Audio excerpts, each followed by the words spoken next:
Graça e paz. Você pode abrir sua Bíblia no segundo livro de Reis, no capítulo 7.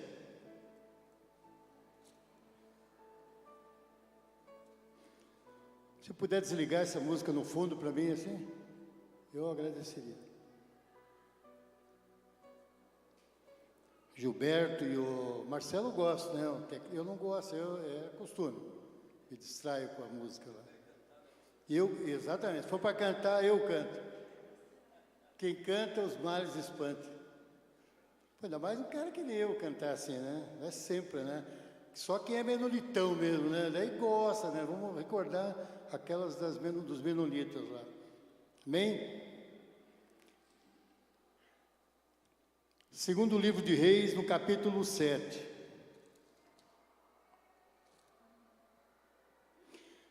No verso 3 diz assim: 4 homens leprosos estavam à entrada do portão da cidade, e eles disseram uns aos outros: para que vamos ficar aqui sentados até morrer?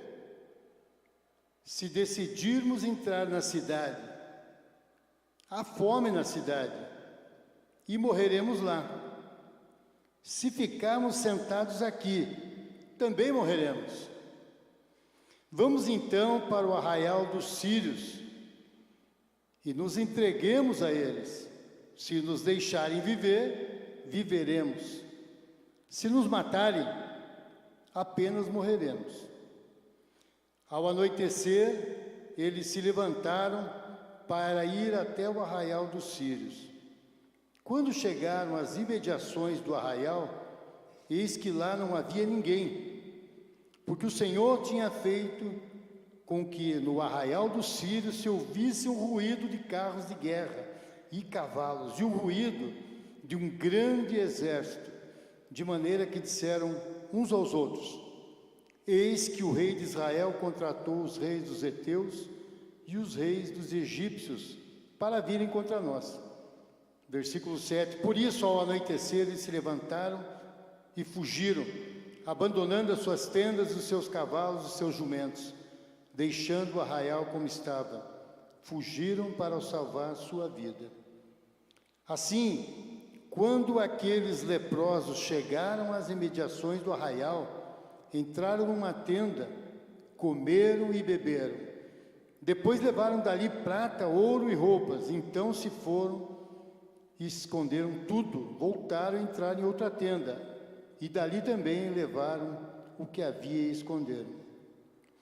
Então disseram uns aos outros: não é certo o que estamos fazendo. Este dia é um dia de boas novas, e nós nos calamos. Se esperarmos até a luz da manhã, seremos tidos como culpados. Vamos agora mesmo anunciar isto ao palácio real. Amém? Feche teus olhos por um instante. Senhor, nós queremos orar pela Tua palavra, Senhor Deus. Senhor, que a Tua palavra, a verdadeira palavra profética, a única palavra profética, que fale conosco nessa noite pelo Teu Santo Espírito. Fala a cada coração, Senhor Deus. Faz prosperar a Tua palavra em cada coração, a 30, a 70 e a 100 por um, Senhor Deus. Nós oramos, Senhor Deus, em nome de Jesus. Amém. Amém, querido? Um texto bem intrigante esse. Um texto de um tempo de crise. E era um tempo de crise tão terrível, mas muita crise mesmo. Um tempo que não havia nem resto de comida para leproso. Os leprosos, eles eram pessoas afastadas da sociedade, eles não viviam dentro da sociedade, eles estavam fora da cidade, tanto que os portões estavam fechados, e os leprosos, coitados, estavam lá de fora. O que eles faziam para comer? Eles comiam o resto que davam para eles, mas não tinha nem resto, porque a crise era tão grande, porque Samaria havia cercado, Samaria havia sido cercada pelo rei da Síria. E era uma crise tão grande, pense numa crise, que eles chegaram a comer cabeça de jumento, e a Bíblia diz lá no 2 Reis, um capítulo antes, que uma cabeça de jumento valia 80 peças de prata, e uma caneca de esterco de pomba, 5 peças de prata. Eu não sei se eles iam comer esterco de pomba ou não. Vi algum comentário que disse que isso era para fazer comida, outros dizem que isso era para comer mesmo, mas cabeça de jumento eles iam comer mesmo, né? Cabeça de jumento, uma vez eu fui comer cabeça de porco, eu tive uma experiência terrível, assim, né? Não estava cheirando muito bem aquela cabeça de porco, eu fico me achando que é uma cabeça de jumento, mas o que vai comer se não tem mais nada? Não havia nada, era uma crise, eles estavam cercados, literalmente cercados, o exército sírio, ou outra versão você vai ver o exército arameu, que é o exército sírio, é a mesma coisa, né? Eles estavam totalmente cercados ali, não tinha como comer, não tinha como sair para plantar, para colher, porque eles moravam dentro da cidade, mas eles saíam para suas lavouras, havia comércio na porta da cidade, iam comerciantes, e assim circula a riqueza. Eles estavam tipo, fica em casa aí, sabe? Fica em casa, mais ou menos isso. E estavam dentro de casa mesmo, literalmente, não podiam sair. Essa crise, ela chega ao ponto em que 2 mulheres estão andando, o rei está andando sobre a muralha, sobre o muro da cidade, e 2 mulheres gritam para ele, lá no capítulo 6 você vai ver, se você ver lá no versículo 28, né, no 27, né, elas dizem, socorro, majestade, gritam para o rei, e o rei respondeu, se o Senhor não responder, se quiser pôr lá 2 Reis 6, para acompanharem lá pela tela, se o Senhor não socorrer, como poderei ajudá-lo? Acaso há trigo na eira ou vinho no tanque de prensar uvas? Diz o rei Jorão. Quem vê pensa que o rei Jorão aqui era um baita de um rei religioso, ele era espiritual, né? Ele não era. Ele fez isso, ele falou em tom de zombaria para as mulheres. O que eu tenho que fazer? Se nem Deus não quer fazer, o que eu vou fazer para vocês? Mas aí ele pergunta para elas, qual que é o problema de vocês, mulheres? Então elas disseram assim, esta mulher me disse, hoje vamos comer o meu filho, e depois vamos comer o teu. Até aí tudo bem, dela diz. Só que no dia de comer o filho dela, ela escondeu o filho.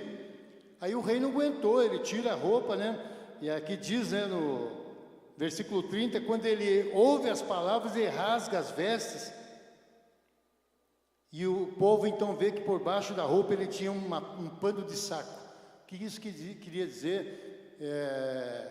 Que ele estava indignado, talvez fosse até um pouco de humildade, falsa humildade dele, talvez ele quisesse estar ao lado do povo, não sei. Porque esse rei era Jorão, e Jorão era o rei filho de Acabe e Jezabel. São idólatras, né? Só para relembrar, Samaria é a capital de Israel. Pastor, mas não é Jerusalém a capital de Israel? Não. Jerusalém era a capital do reino do sul, que chamava Judá. E Israel era o reino do norte, são as 10 tribos do norte, cuja capital era Samaria, né? Essa divisão vem lá do tempo de Salomão. E o povo do norte era um povo muito idólatra. Tão idólatra que eles foram levados, foram dominados mais tarde, a gente vai ver isso, pelo povo assírio. Mas enfim, isso é uma outra história. Aqui o que está acontecendo é o cumprimento de uma profecia. Havia uma profecia, Deus tinha profetizado. Se você pegar lá em Deuteronômio, no capítulo 28, a gente vê lá, capítulo 28, ele diz assim, né, se você andar, né, dos meus caminhos, não vou ler agora, então a bênção te perseguirá, você terá para emprestar e não vai pedir emprestado, as suas vacas vão dar, e a bênção, vai a bênção, vai a bênção. Então Deus diz, essa é a bênção. Mas daí Deus fala assim, olha, se você não andar nos meus caminhos, então vai acontecer isso, isso, aquilo.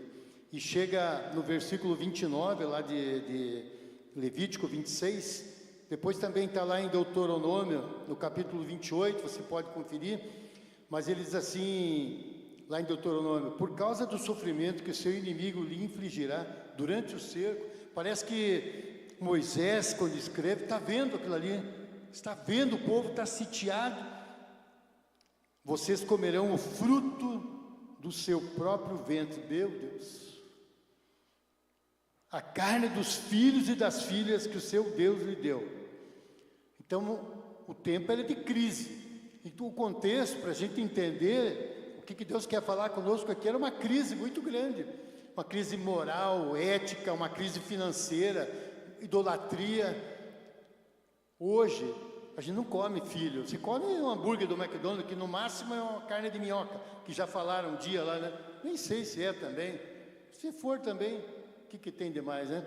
Agora, hoje, nós vivemos também uma crise moral, uma dificuldade financeira, uma crise espiritual, de valores. Temos um tempo de apostasia. Sabe o que é apostasia? É quando o povo de Deus começa a deixar a casa de Deus e se afastar. Isso é apostasia. Então, nós vivemos um tempo de apostasia. Nós vemos agora o período pós-pandemia. Muita gente chegando, muita gente deixou. E a gente fala só do que é nosso aqui, a nossa comunidade. Não vamos falar de outros também, mas talvez tenham a mesma dificuldade. Mas hoje nós estamos vivendo tempos difíceis. Outro dia Marcelo pregou aqui, né? A dificuldade, trabalhoso, está sendo tudo trabalhoso, dificuldade para ganhar o dinheiro, para arrumar o trabalho. Muita gente tem falado sobre isso. E, enfim, vivemos um tempo pós-pandemia. Mas havia uma crise naquele lugar, uma crise terrível. O que o rei faz?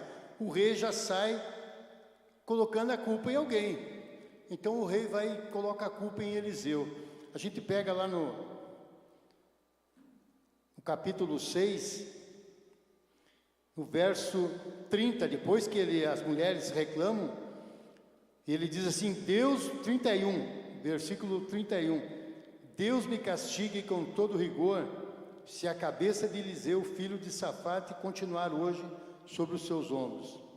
Então, alguém tem que ser culpado da crise. Alguém tem que ser o culpado da crise. Já escolheram o genocida, o outro escolhe o patrão. Deus é o principal. Todo mundo culpa a Deus. E até o cristão acaba culpando Deus, né?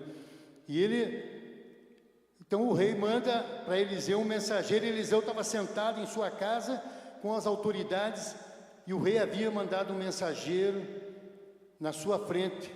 Então o rei fala, vamos cortar a cabeça de Eliseu, e já manda o mensageiro. Mas logo depois o rei vai atrás. E aí o Eliseu diz assim, aquele assassino mandou alguém para cortar minha cabeça. Quando o mensageiro chegar, fechem a porta e mantenham-na trancada. Vocês não estão ouvindo os passos do seu senhor que vem atrás dele? Então Eliseu diz, o filho do assassino, um assassino vem vindo. Porque o pai de Jorão era um assassino. Era o rei Acabe. Acabe, quando ele queria comprar uma vinha lá de Nabal, ele mandaram matar, ele e Jezabel mataram o Nabal. Ele não quer me vender a vinha, ele fez um biquinho lá para Jezabel foi lá, mandou matar o cara e está aqui a vinha que se queria. É um pedaço de terra. Então ele falou que ele era o filho do assassino, né? O assassino mandou alguém para cortar a cabeça. Quando chegar o mensageiro, diz Eliseu no verso 32, fechem a porta e mantenham trancada. E Eliseu é avisado pelo Senhor. Eliseu era um profeta. O profeta, eles chamavam de vidente, né? E quando chegava ainda, falava com ele, chegou o mensageiro, e na mesma hora já chegou o rei. E o rei já chega para Eliseu, parece que ele mudou de ideia sobre cortar a cabeça, e ele já chega e desabafa, né, para Eliseu, e diz assim, essa desgraça vem do Senhor, por que eu devo ter esperança, né? Então, assim, um tempo de crise, um tempo de dificuldade, as pessoas sempre estão querendo achar um culpado. É mais fácil a gente achar um culpado. E esse negócio de achar um culpado, não sabe? Isso aí isso vem lá de Adão. Adão culpou Deus. Quando Adão peca, Eva entregou a maçã, sei lá o que lá. Aí Deus pergunta, Adão, onde estás? Daí Adão fala assim, a mulher que tu me desses. Quem é o culpado? É tu. Foi você que me deu essa mulher. Então Adão, ele já não assume ali, né? E isso é um problema do homem. É um problema do homem ingênuo, o homem e a mulher, mas o homem principalmente hoje tem uma grande dificuldade de assumir e dizer: eu errei, eu pequei, fui eu. Não, foi o outro que me fechou, eu estava atrasado. O homem não quer assumir nada. E nós fizemos um curso de hombridade, homem ao máximo, né? E a gente aprende ali, é difícil isso, né? Homem que é homem com H, assume. Honra as tuas calças. E aqui o homem usa calça, que não é na Escócia que o homem usa saia, que usa calça. Então honra as tuas calças. Assuma, homem, assuma o teu papel na tua casa, assuma o teu papel na sociedade. Errou, assuma. Esse negócio de ficar botando a culpa nos outros, isso é hora de assumir. E agora fica procurando o culpado. E o rei aqui foi procurar um culpado. O culpado quem era? Isso foi profetizado. A culpa de quem era? A culpa era no geral, principalmente do rei, porque ele conduzia o povo, mas o povo era idólatra. Vocês não têm noção do que eles idolatravam aqui. Vai ver o contexto do povo de Israel, você vai ver o que Jeremias profetiza, o que eles faziam. Eles faziam o filho passar pelo fogo. Comer o filho aqui foi um ato de desespero pela fome, mas comer um filho, comer um ser humano por um ato de fome. Eu vou fazer só um parênteses aqui. Tem um filme, acho que está no Netflix, que é sobre uma coisa chamada Holodomor. Holodomor foi um evento na Ucrânia, 1933, onde bilhões de ucranianos morreram pela fome. Por que morreram pela fome? Stalin queria obrigar os camponeses ucranianos a entregar suas fazendas para serem fazendas coletivas. Comunismo. O comunismo ganhou, mas os ucranianos resistiam. Estão lá resistindo os russos até hoje. Então eles resistiam a Stalin, não queriam entregar suas fazendas. É como se o comunismo ganhasse aqui e dizer: aquela tua casa, agora vamos botar mais 5, 6 lá dentro, cabe bastante, tem uma casa grande. E os ucranianos resistiram. O que o Stalin fez? Ele mandou retirar todo o cereal, a produção deles, e isso ia para venda, para sustentar o Império Soviético, a ponto daquele povo não ter o que comer. E no filme tem uma cena assim que é uma cena terrível. Aquele repórter, esse filme é baseado em fatos reais, né? Aquele repórter, então, ele vai numa casa e está conversando com uma menina e 2 crianças. E aí ele pergunta por alguém, tinha mais alguém, eles falam de um irmão, alguém, né? As crianças falam. E de repente serve alguma comida, uma sopa ali. E depois que ele toma aquela sopa, ele fala: cadê o irmão de vocês? E as crianças falam: você acabou de comer junto com a gente. Eles não falam isso, mas mostram ali. Então é terrível isso de comer carne humana. Eles tiveram que fazer isso porque não tinham o que comer. Se você vê o filme, se você vê um documentário, havia corpos apodrecendo por todo lugar, porque não tinham o que comer. É a fome. Samaria era muito pior, porque o rei vai falar mais tarde que milhares já tinham morrido.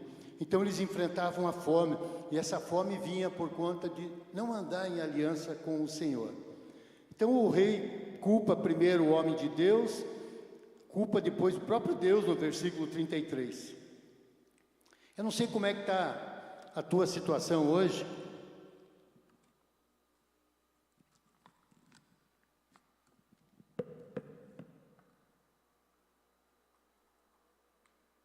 Passar sede é ruim, mas abrir esse copo é pior, né?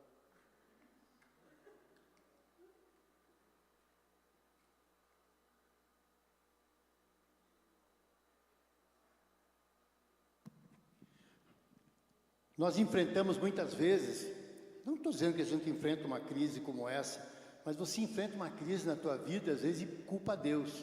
E a crise é por tua culpa, porque Deus falou já para você, Deus já te deu a direção, e a gente fica ali, vai para cá, vai para lá. O pecado do povo de Israel e a opressão que eles viviam, é tudo porque eles estavam em desobediência a Deus. Deus tinha sido muito claro com eles, né? Então, a situação não era fácil, não estava fácil. E em meio a toda essa crise, o que é bem interessante, em meio a toda essa crise, Deus lembra do seu povo, Deus olha para o seu povo, e Deus libera uma palavra profética. Palavra profética. Quando eu orava, eu falei que essa é a palavra profética. Porque a gente não pode confundir quando alguém, um profeta, se levanta e traz uma palavra para alguém. Isso não é uma palavra profética, isso é dom de profecia. Não me entenda mal, não estou dizendo que não é válido. A palavra profética é a Escritura, essa é a palavra profética. Essa que você não julga.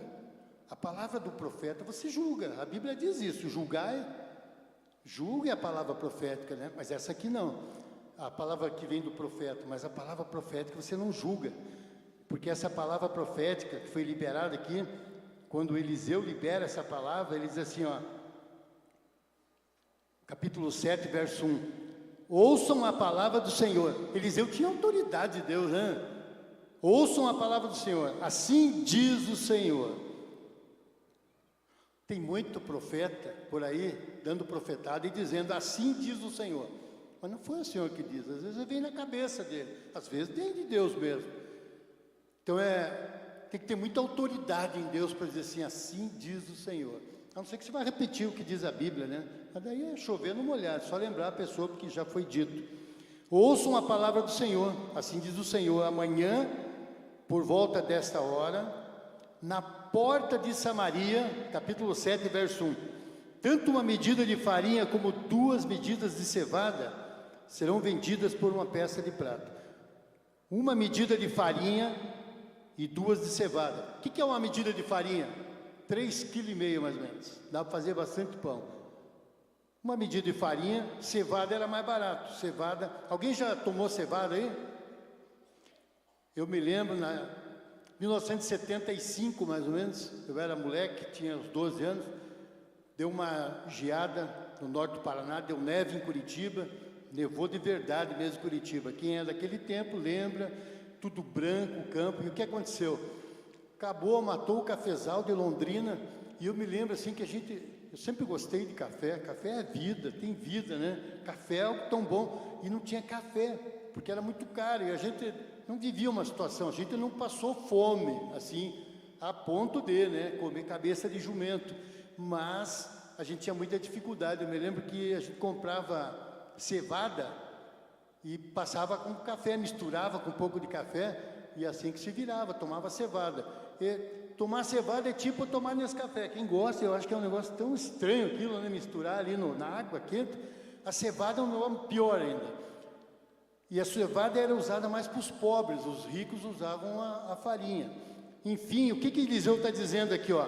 Em menos de 24 horas vai ter farinha, como diz lá na minha cidade, vai ter farinha reveria, assim, sabe? Ou seja, vai ter um esbanjamento, assim, muita farinha, muita, para dizer que tinha bastante mesmo. E cevada é o dobro, né?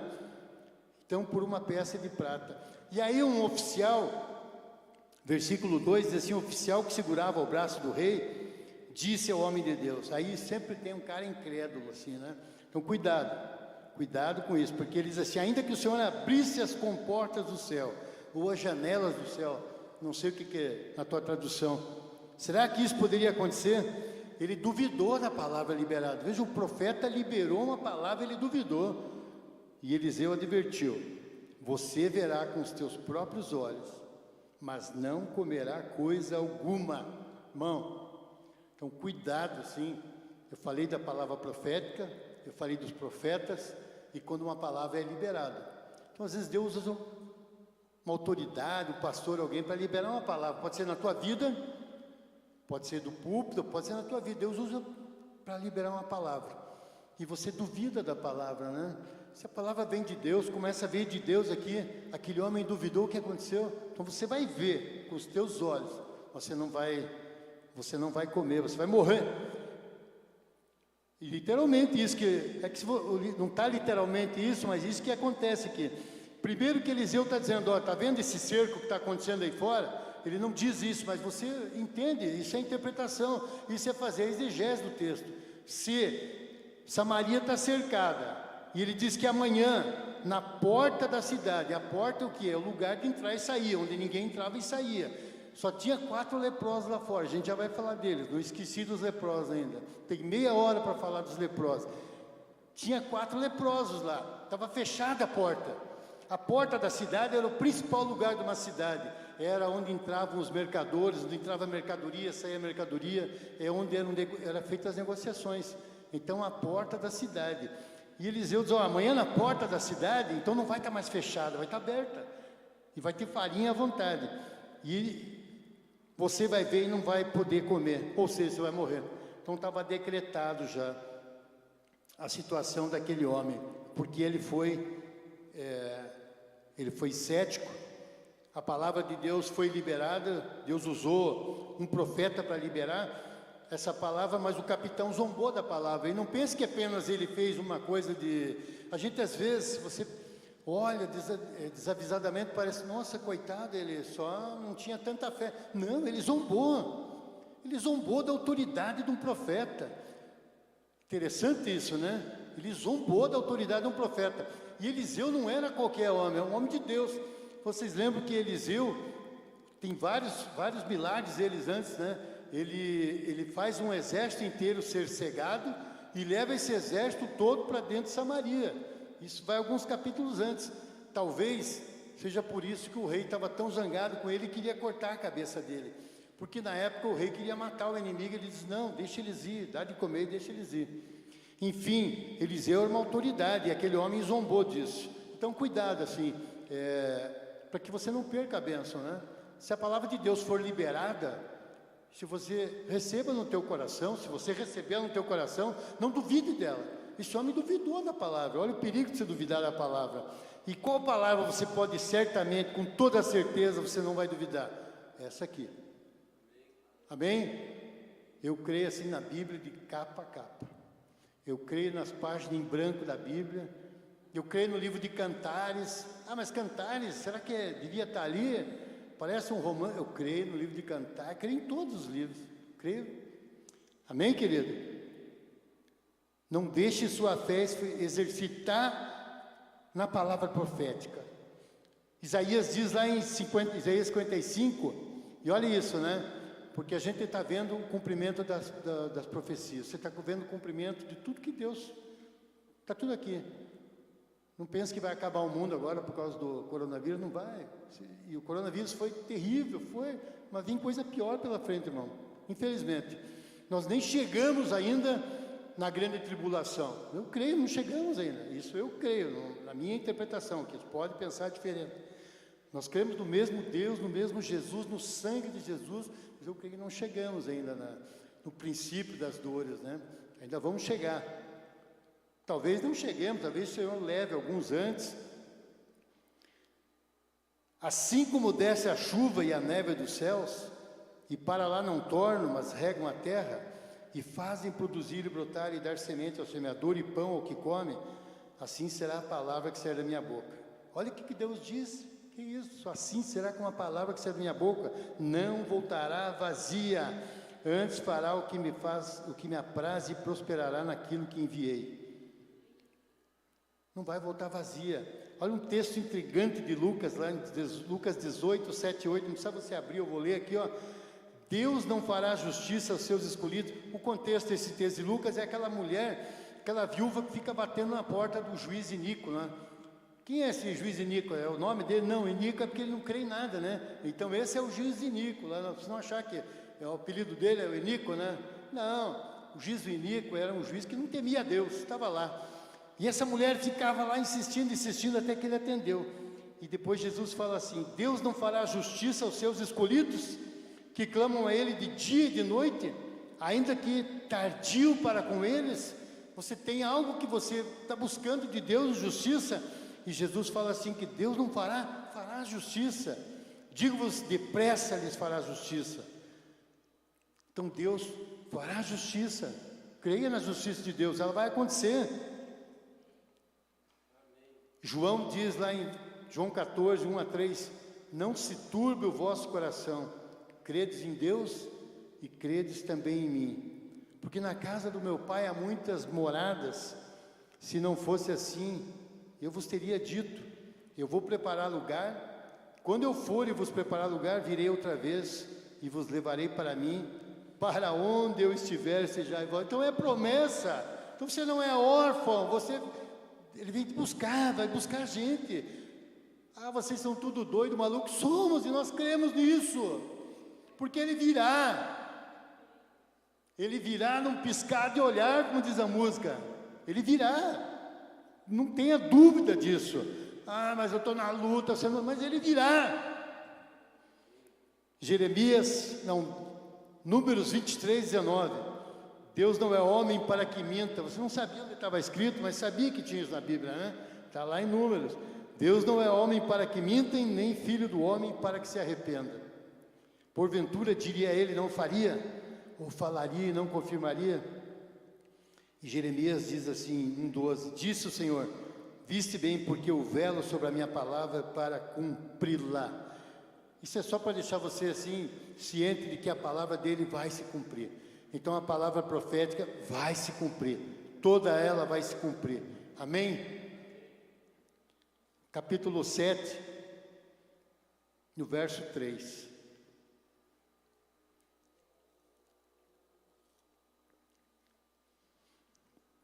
A lepra é o improvável de Deus. Lepra é um negócio tão terrível que eles tinham que ser afastados, né, da cidade. O processo para apurar se a pessoa estava com lepra, ele ia até o sacerdote examinava ele, e se ele tivesse com lepra mesmo, ele era afastado da cidade. Ele não podia entrar na cidade para não passar para os outros. E quando ele tinha que colocar um pano na cabeça, e se ele fosse entrar por um acaso, ele tinha que cobrir o lábio e gritar, imundo, imundo, imundo, imundo. Todo mundo vendo ele gritando, já sabia que tinha um leproso, abre alas para o leproso passar. Que humilhação é essa, irmão? O que esses caras tinham que passar, né? Eu vi um comentário bíblico, que a lepra, eu não vou falar sobre isso, mas só lembrei agora, que a lepra é um termo lá no hebraico, é leshon hará, que é o pecado da língua, da maledicência, né? Que a lepra vinha pela maledicência. E eles dão um exemplo lá de Miriam, que ela fica leprosa, e dão um exemplo do rei Ezequias. Mas enfim, aqueles homens estavam vivendo um sofrimento, né? E as cidades eram cheias de leprosos em volta dela. E aqui o texto fala que haviam 4 leprosos à entrada do portão. Eu fiquei imaginando assim, se não teriam muito mais já morrido, né, de fome. Esses caras andavam rodeando a cidade e poderiam muitos já ter morrido de fome, né? Então, o leproso vivia uma época muito difícil, ele já era uma pessoa à margem da sociedade, e ainda mais num tempo de crise como essa, né? Então eles tinham que andar com roupa rasgada, a cabeça deles tinham que estar descoberta, o lábio cobrir, lábio superior, e sair gritando, como eu falei ali, né? Eu acredito que muitos leprosos haviam, mas sobrou 4. Tem um certo texto lá no Novo Testamento, Jesus cura 10 leprosos, né? Até a gente brinca, né? Jesus cura 10 leprosos, quantos voltaram, né? Não voltou nenhum, ele curou os 10. Voltou um que não era mais leproso, né? Ele curou todos os leprosos, né? Jesus curou os leprosos. A lepra era uma doença terrível.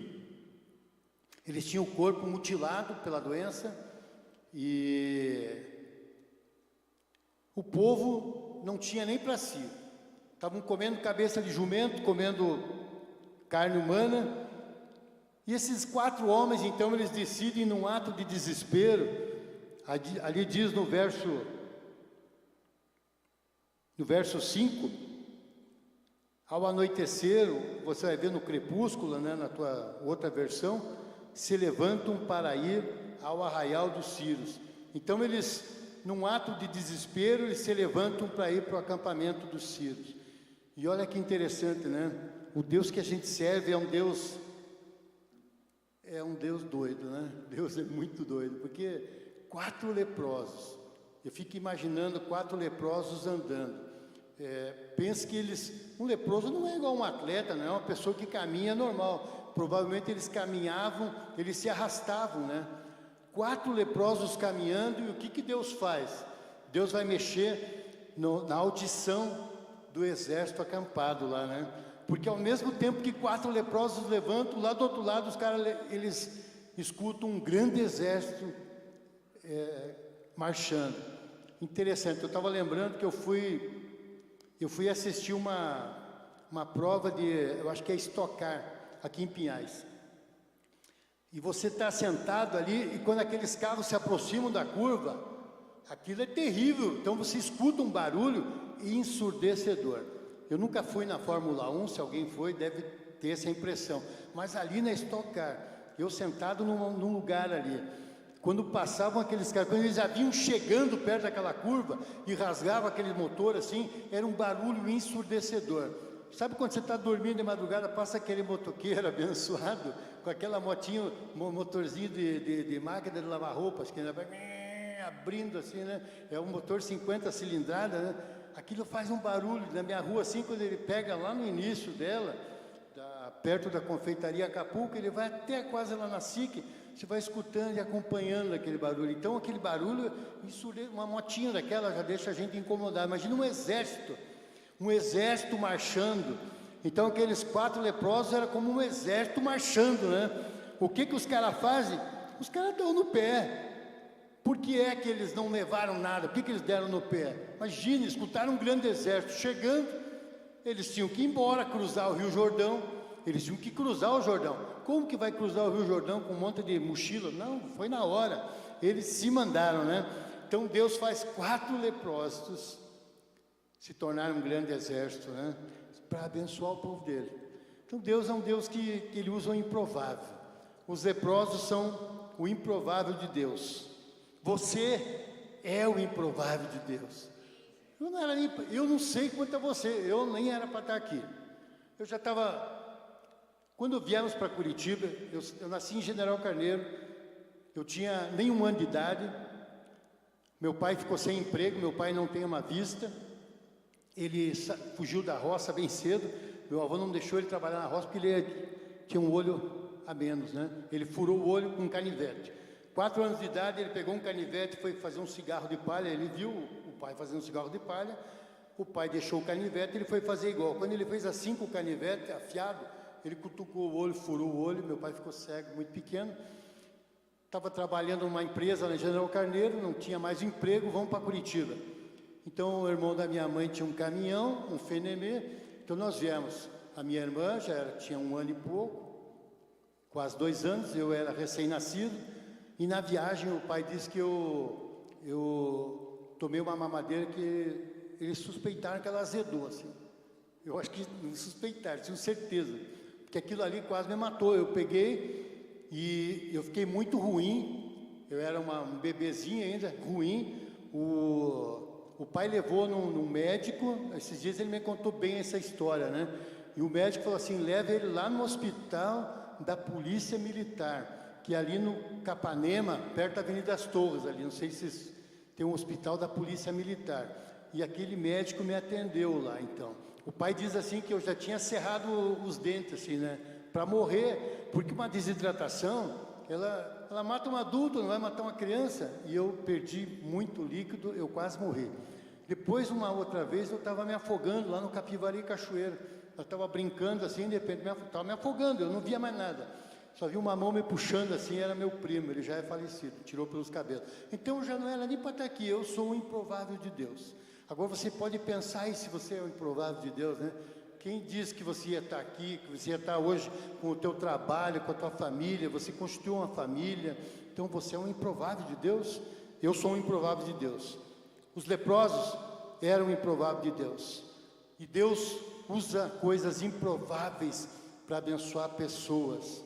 Deus usou um corvo para dar de comer a um profeta. Eita Deus! Usou um corvo para dar de comer a um profeta. Deus levantou um defunto do caixão no caminho de enterro. Lembra da viúva de Naim? Deus ressuscitou um morto e esperou 4 dias para ressuscitar ele. Deus curou um cego de nascença, um paralítico de 38 anos sentado na beira de um tanque chamado Betesda. 5 pães e 2 peixes alimentaram multidões. Deus é Deus improvável. Uma prostituta em Samaria vira uma missionária. Deus é o Deus do improvável, né? Deus faz cessar a tempestade e acalmar o mar. Então, eu fiquei pensando aqui, né? Jesus manda o mar tem ouvido. Sabia, Gustavo? chega no mar lá e dá um grito para ele, tem ouvido? Porque Jesus deu uma ordem para ele, ele ouviu. Acalma a tempestade, acalma o mar. Esse é o nosso Deus, acalma. Fez uma passarela no mar vermelho, assim ó, passou o povo, com o pé seco. Fez um machado flutuar. E eu lembrei aqui da viúva que sustentou Elias. Elias sai daquela caverna e Deus fala assim, vai até Sarepta, e uma viúva vai te sustentar. Por que não foi alguém que tinha mais recurso? Ele foi numa viúva. Chega lá, ela diz, eu não tenho nem para mim, eu vou fazer um punhado para mim e para o meu filho e vão morrer. Ele falou, não, faz para mim primeiro. Isso é outra história. Deus é maluco. Deus é o Deus do improvável. Ele não funciona na tua lógica, ele não funciona na minha lógica. Você não tem controle de nada. Eu não tenho controle de nada. Nem o controle remoto da TV, às vezes, porque se resolver falhar, falhou. Você não tem controle de nada. Deus tem o controle. A gente diz assim, isso é um chavão evangélico. Deus está no controle. E quando Ele toma o controle, eu sei, ei Deus, qual que é a tua? Faz biquinho para Deus. Quem nunca fez biquinho para Deus aí? Fala sério. Oh, não gosta de mim. Deus não me ama. A gente faz biquinho para Deus, né? Faz mesmo. Não é vergonha se dizer isso. Vergonha é se ficar a vida inteira, né? Mas a gente tem essa fase, né? Deus não me ama. Deus é o Deus do improvável. Faz 4 leprosos marcharem como um exército. 4 leprosos. O que significa 4 leprosos? O poder do Evangelho que liberta os cativos do álcool, da droga, do cigarro, nicotina. O poder do Evangelho que restaura casamento, restaura a família. 4 leprosos. E eu perguntava para eles, por que 4? Por que não era um leproso só? Por que 4? Eu acho que é Mateus, Marcos, Lucas, João, eu acho só, né? Que é 4. 4 leprosos. E no verso 9, agora Deus fala para a igreja, Deus fala para você, Deus fala para mim. No verso 9, escute, abra bem os seus ouvidos. Abra bem os seus ouvidos, porque Deus está falando no verso 9. Então disseram uns aos outros, não é certo o que estamos fazendo. Este é um dia de boas novas. E nós nos calamos. Se esperarmos até a luz da manhã, seremos tidos por culpados. Vamos agora mesmo anunciar isto no Palácio Real. Acho que não precisa explicar isso. Eu gosto de explicar assim, eu sou professor, eu gosto quando eu ensino, eu gosto de deixar bem claro as coisas. Não adianta, eu gosto de ensinar, está bem claro assim, ó. Aqui é o Evangelho, a boa nova. Nós éramos leprosos, morrendo de fome, indo para o inferno. Aí nós chegamos num lugar onde tem comida, tem a salvação. E aí nós nos calamos e vamos deixar para outra hora. A palavra diz, não é para amanhã, é hoje. Se esperarmos até a luz da manhã, seremos tidos por culpados. Ezequiel, não sei bem onde que está, ache lá, você pega lá na chave bíblica, nem sabe mais que é chave bíblica, a gente vai para o Google, né? Ezequiel, quando ele diz o atalaia, o réu do sangue, vai lá e avise ele. Ah, mas você não sabe o que é esses caras, não querem saber da igreja, não querem saber do evangelho, e não querem mesmo. Mas ainda que não queiram, os leprosos eram rejeitados. Pô, os caras estavam fora da cidade, nem resto não ganhavam mais. Eles podiam simplesmente fazer o seguinte, quer saber? Que se vira esses caras, vamos comer, enterrar aí, um dia a gente sara da lepra e estamos ricos. Não. E eles tiveram a consciência de dizer, não, essa boa nova tem que ser compartilhada. Nós somos esses leprosos, nós recebemos.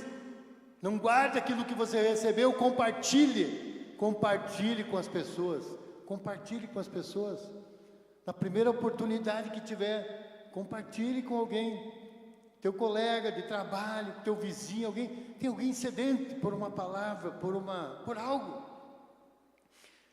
Mas eles não querem saber, eles estão rejeitando a gente, não importa, os leprosos também eram rejeitados, e ainda assim eles entregaram a palavra, entregaram o alimento.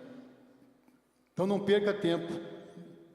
Esses leprosos mudaram o rumo de suas vidas e salvaram o povo de uma tragédia. 4 coisas que a gente aprende com esses leprosos e daí eu encerro. Mas são 4 coisas. Não, 5, 4. Daí eu vou encerrar. Mas vou falar das 4 coisas. O primeiro segredo dos leprosos, a primeira coisa que eles nos ensinam é que eles tiveram coragem para vencer as suas limitações e medo. Verso 3: 4 homens leprosos estavam à entrada do portão da cidade e disseram uns aos outros: para que ficar aqui sentados até morrer? Se decidirmos entrar na cidade e a fome, morreremos lá. Se ficarmos sentados aqui, também vamos morrer. Vamos então ao arraial dos Sírios e nos entreguemos a eles. Se nos deixarem viver, viveremos. Se nos matarem, apenas morreremos. Então não permita, situação de medo, né? Desespero, não permita que essa condição de fraqueza te impeça de prosseguir em busca da sobrevivência e de dias melhores. Eu não sei o que você está passando, qual a tua dificuldade. Eu quero que você saiba o seguinte: você não é o único que tem dificuldades. Você não é o único que tem problemas para resolver. Você não é o único que tem alguma coisa que ainda não deu certo. Todo mundo tem. Todos, nós somos humanos, todos temos. Eles tiveram coragem de encarar a solidão, a culpa, a segregação e estavam confiantes na graça, né?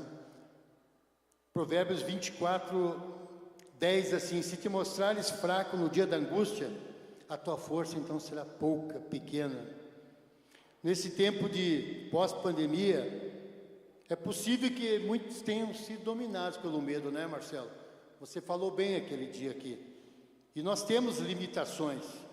E Deus já mostrou para a gente, então você já sabe que você não tem um controle. Amém? Você não tem o controle. Você tem que ter noção disso, tem que ter consciência disso. Ainda que você tenha a chave da tua conta corrente, você tenha um bom emprego, você não tem controle de nada. Tudo pode mudar.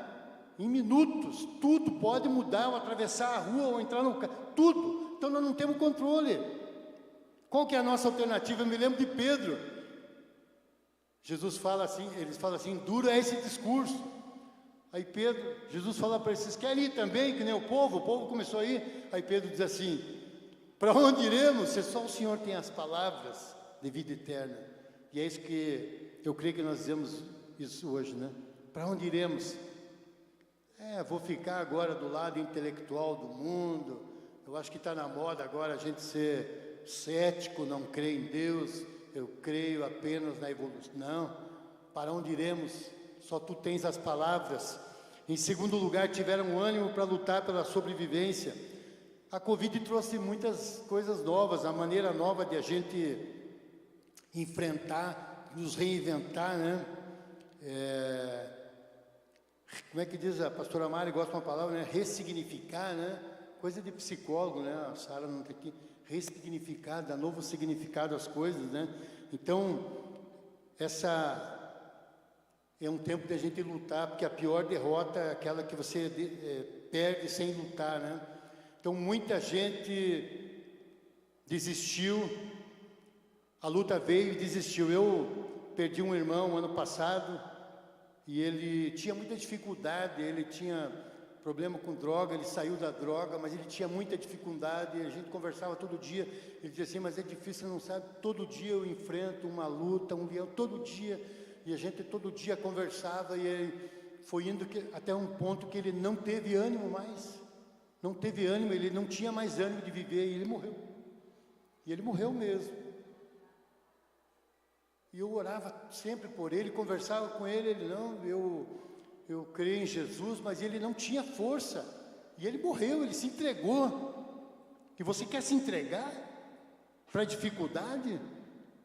Não, esses leprosos não se entregaram. A única forma de enfrentar a tragédia é com ânimo, sair da zona de conforto ou de desconforto e avançar. Lute. Deus colocou proposta em você. Deus coloca proposta em cada um de nós. Eu lembro de um texto que Deus fala para Josué: Josué, Moisés agora é morto, não temas. Ser forte e corajoso. Ser forte e corajoso. Tem um texto que é emblemático. Eu vou me alongar um pouco mais. Agora, infelizmente, vou ter que falar isso. Davi fugia do exército de Saul. E aí ele se refugiou numa cidade chamada Ziclag, que era dos filisteus, deram para ele. E um dia Davi ele quer lutar contra os judeus. Deus não deixou ele lutar contra os judeus, contra o exército de Israel. E nem os filisteus quiseram. Então eles mandam Davi embora. Quando Davi está indo embora para Ziclag, ele chega em Ziclag, a cidade tinha sido incendiada. Esse texto está lá em 1 Samuel 30, não precisa colocar. A cidade está incendiada, Davi, os homens querem matar Davi, se revoltar, apedrejar Davi. As mulheres de Davi, ele tinha 2 esposas, também foram levadas, seus filhos, levaram tudo. Houve um desespero ali. O que faz Davi? Ele fala assim para o sacerdote Abiatar: traga a estola sacerdotal. Quem usa a estola sacerdotal é o sacerdote. O nome já diz, é o sacerdote que usa a estola. Presta atenção, porque Deus está falando contigo, varão. Davi diz o seguinte: essa briga é minha, não é de Abiatar, ela é minha, me dá aqui a estola. E Davi veste a estola sacerdotal, e Deus então diz: vá, que eu vou te entregar eles nas tuas mãos. O que Deus está dizendo? Que tem brigas, que é o sacerdote na tua casa, você que tem que brigar. O pastor Júnior falou aqui semana passada, isso foi muito forte. Ele falou assim: vem aqui pedindo para o pastor orar. O pastor ora, mas nem você orou ainda. E quer que eu ore? Essa briga é tua. Ore você, primeiro você, a briga é tua. Quer dar direção na tua casa, é você. Põe a estola sacerdotal e ora. É isso que Deus manda dizer para você: ora. Você tem que orar. Você homem, mas lá em casa sou eu mulher. É você então. Você ora, você busca a Deus e Deus vai falar contigo. Deus vai falar contigo, Deus vai dar a direção para você. Amém? Deus vai dar a direção. E Deus deu a direção para Davi. Davi vai, ele nesse trajeto ficam 200 naquele ribeiro, cansado, eles vão, alcançam e trazem todo o despojo. Mas aí a história você lê depois lá. Então, coloque a estola sacerdotal e ore, interceda, exerça seu papel. O pastor vai orar por você, a gente ora aqui, mas tem briga que é tua. E Davi entendeu, essa briga não é do sacerdote Abiatar, ela é minha. Então tem briga que é sua. Você vai brigar na sua casa, pegue só a estola sacerdotal, não vai precisar vestir nada, não. Isso é simbólico, é autoridade. Vai lá e ora a Deus, busca em Deus. E Deus vai dar a resposta. O problema é que Deus não está dando resposta porque a gente não tem nem ido a Ele. Muitas vezes a gente não vai. Não estou generalizando, sabe? Não estou falando isso. É Deus que está falando. Você que entende aí. O terceiro segredo, a terceira coisa que nós entendemos é que eles tiveram a esperança de crer em dias melhores. Esperança na Bíblia é certeza. A Bíblia não trata a esperança como loteria, como um talvez. Quando a Bíblia fala de esperança, ela fala em certeza. Então, esperança é certeza. A coisa mais linda que eu vi aqui é essa. Esperança é certeza mesmo. Não é uma loteria, talvez dê na Mega, na Quina, na Quacê. Não, é certeza. Sem ela nós perdemos o ânimo, a alegria e a expectativa. Então Deus diz assim, eles foram a Arraial dos Sírios, e se for para morrer, vão morrer lá lutando. E o que eu aprendo aqui? Eu estava falando para minha esposa, Deus falou muito comigo aqui, Deus falou assim: desapega. Sabe aquilo que você não quer largar de jeito nenhum? Não sei o que você não quer largar. Sabe, você não quer largar alguma coisa, porque aquilo é a tua segurança. Eu lembrei de uma música, não tem como não lembrar. Solta o cabo da nau, toma o remo nas mãos, ou o remo, e navega com fé em Jesus. Solta o cabo da nau, é para soltar o que está preso lá. Eu não fiquei entendendo, mas peraí, como que vai soltar e vai navegar? Soltar o que está preso. Daí o remo na mão e navega na fé em Jesus. Solta o que está preso. Alguma coisa que você está prendendo você? Então algo está me prendendo assim, Deus, solta, solta, você não recebe a bênção, porque você acha que essa é a bênção. Então Deus fala, se você, poxa, o que eu tenho que soltar? Agora não vai ficar procurando aí, né? Deus fala tranquilamente. Então solta aquilo que você está apegado, segue em frente, lutando por dias melhores. E o último segredo que nós aprendemos aqui é que eles souberam aproveitar e não postergaram. Sabe o que é postergar? Parece um nome bacana, né? É enrolar. Postergar é enrolar. É para deixar para depois. Lembra daquela propaganda da maracujina? Que o cara chegava, seu Juca, a vaca foi pro brejo. Daí ele diz assim, deixa ela que depois não desatola ela. Deixa ela.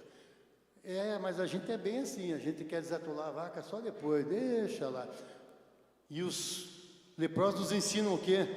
Vamos de manhã cedo lá no arraial? Não, vamos agora. Eles saíram no crepúsculo, que é o anoitecer. Estava anoitecendo, eles foram lá, marchando, tudo despedaçado, foram lá. Então, o senso de urgência, né? É o que eles nos ensinam, né? Nós estamos postergando. O que você tem que fazer e não faz? Fica postergando, aquele pecadinho de estimação que a gente fica deixando para confessar e deixando e não confessa, aqueles velhos hábitos que a gente, um dia eu vou deixar, não, deixa isso de vez, desapega, o senso é de urgência, eles entenderam que não podiam perder tempo, a hora é aquela, porque se você deixar para depois, você não pega o de repente de Deus, e quando você age, o de repente de Deus pode vir na sua vida. Então tem que agir, o dia D de Deus pode ser esse, de você largar o que está prendendo você.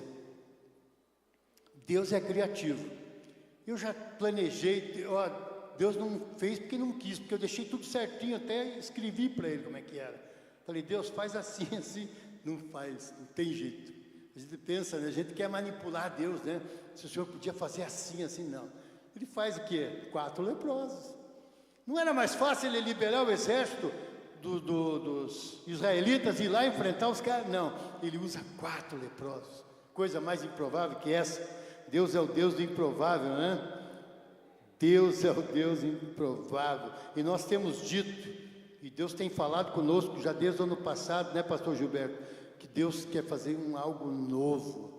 Deus quer fazer coisas novas, esse é um ano para coisas novas. Como Deus vai fazer algo novo, se nós estamos presos, o cabo está preso na nau, a gente está apegado a algumas coisas, não quer soltar algumas coisas. Então é hora de soltar algumas coisas, né? É hora de respondermos a Deus de maneira corajosa como aqueles leprosos, porque Deus veio em favor deles. Hoje é o dia que Deus te chama para se levantar, para ter bom ânimo. Levante-se, tenha bom ânimo, aproprie-se de uma força que vem do alto. O salmista diz, eleva os olhos para os montes, e de onde virá meu socorro? Vem do Senhor. Ah, Deus, mas eu não tenho força. Tem gente que gosta de que os outros tenham pena. Sabe aquela hiena? Limpe, vida, céus.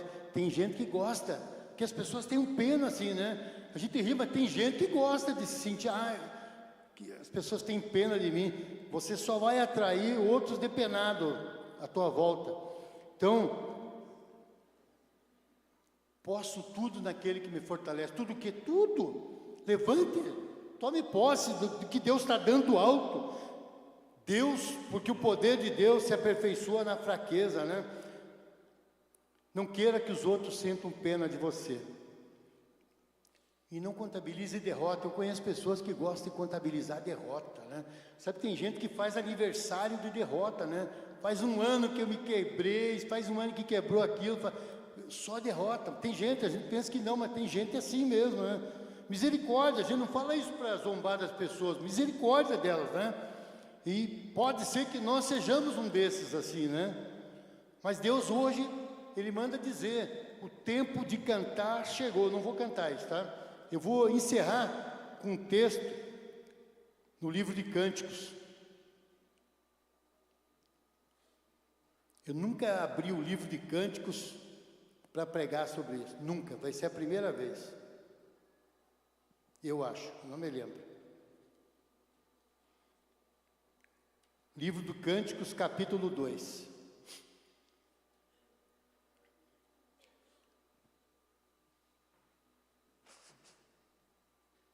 No verso 8. Ouço a voz do meu amado. Você ouve a voz do teu amado? E eis que ele vem saltando sobre os montes. E ele vem saltando sobre os montes. Eita Jesus, incendeia Jesus. Pulando sobre as colinas, oh aleluia. O meu amado é semelhante ao gamo ou a filho da gazela. Eis que ele está de trás da nossa parede, olhando pelas janelas, ou espreitando pelas grades. O meu amado fala e diz: levanta-te, ó minha querida, minha linda, venha comigo.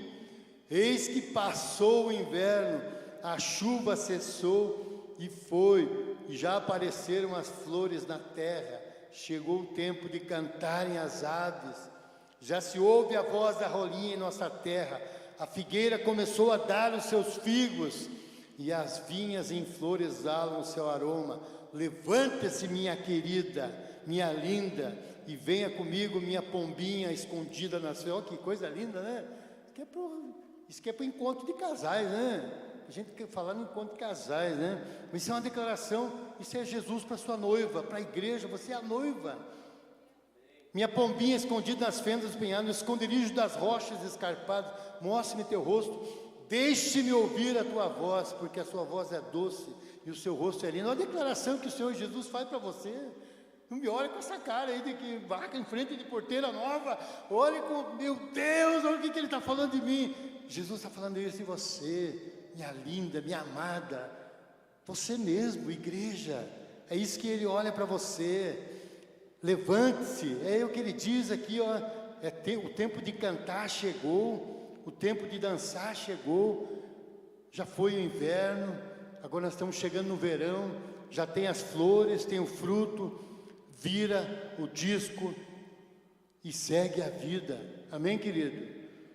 Feche teus olhos por um momento, eu quero orar, e aí nós vamos encerrar, amém? Você recebe essa palavra? Assim como os leprosos são surpresa de Deus, elemento surpresa, improvável. Você é o improvável de Deus para alguma pessoa. Não fique imaginando agora. Deus vai mostrar no devido tempo quem é que você vai precisar surpreender. Você será improvável para alguém, você será uma bênção para alguém.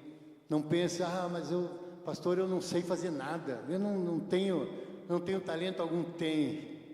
Você não é um fruto do acaso, você não é fruto do acaso, você é filho de Deus, Deus foi resgatado.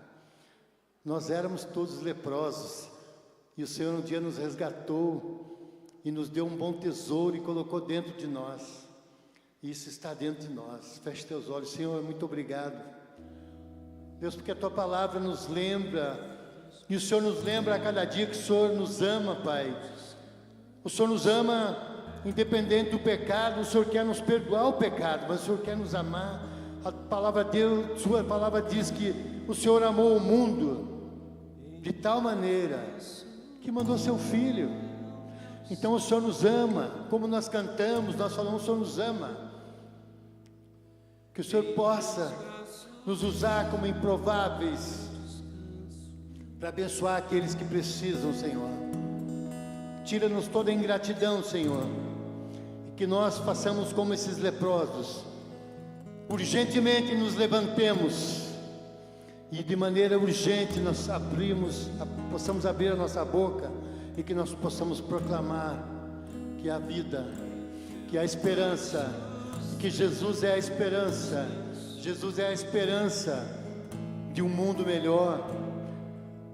Jesus é a esperança para essa sociedade caída, para essa sociedade pecaminosa da qual nós fazemos parte. Jesus é a esperança para esse mundo.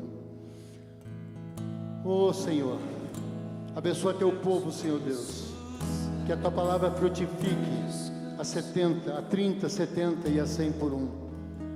No nome de Jesus. Amém. Amém, querido. Glória a Deus. Eu, antes de encerrar, de passar o pastor, não sei se